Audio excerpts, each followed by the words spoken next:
আহসাহুল্লাহু ওয়া নাসু, আল্লাহ বলেন আমি গুনে গুনে রেখেছি, যদিও তোমরা ভুলে গেছো। আমার মনে নাই, আপনারও মনে নাই। 2024 সাল গত বছর ঠিক এই দিনে এই টাইমে আমি আপনি কি করছিলাম আমার হয়তো মনে নাই, আপনারও মনে নাই, কিন্তু আল্লাহ তাআলা বলেন আমি গুনে গুনে রেখেছি।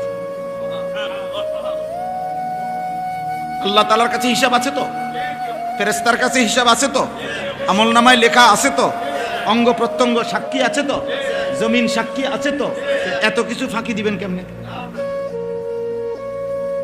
জমিনকে ফাঁকি দিবেন কেন? এই দেহকে ফাঁকি দিবেন কেন? ফেরেশতার আমলনামার খাতা ফাঁকি দিবেন কেন? ফেরেশতার স্মৃতিতে উনি মুখস্থ বলবে, সেটা ফাঁকি দিবেন কেন? আল্লাহর নজর ফাঁকি দিবেন কেন? আলাম ইয়ালাম বিআন্নাল্লাহা ইয়ারা, রব্বুল আলামিন বলে তুমি জানো কি বান্দা, আমি কিন্তু সারাক্ষণ তোমাকে দেখি। কতক্ষণ? কতক্ষণ? আল্লাযী ইয়ারাকা হিনা তাকুম ওয়া তাকাল্লুবাকা ফিস সাজিদিন।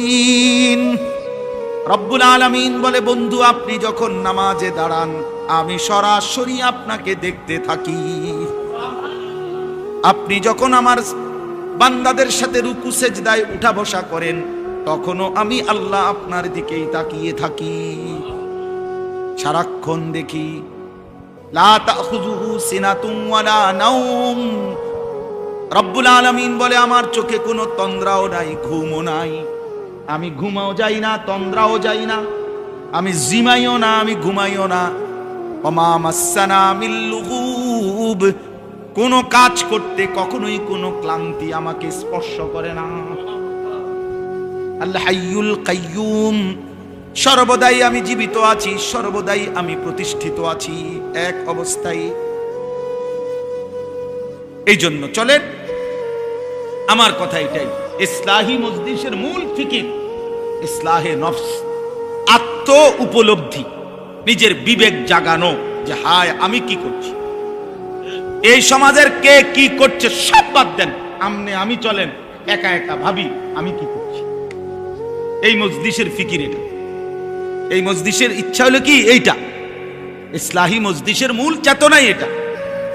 আত্ম উপলব্ধি মানে নিজের উপলব্ধি, নিজের উপলব্ধি, আত্মসংশোধন, আত্মশুদ্ধি, নিজের পরিবর্তন। প্রত্যেকেই বিবেক থেকে ভাবেন, ইনসাফ করে ভাবেন, যে যে অবস্থানে আছি এভাবেই হাসরের ময়দানে দাঁড়ালে ঠিক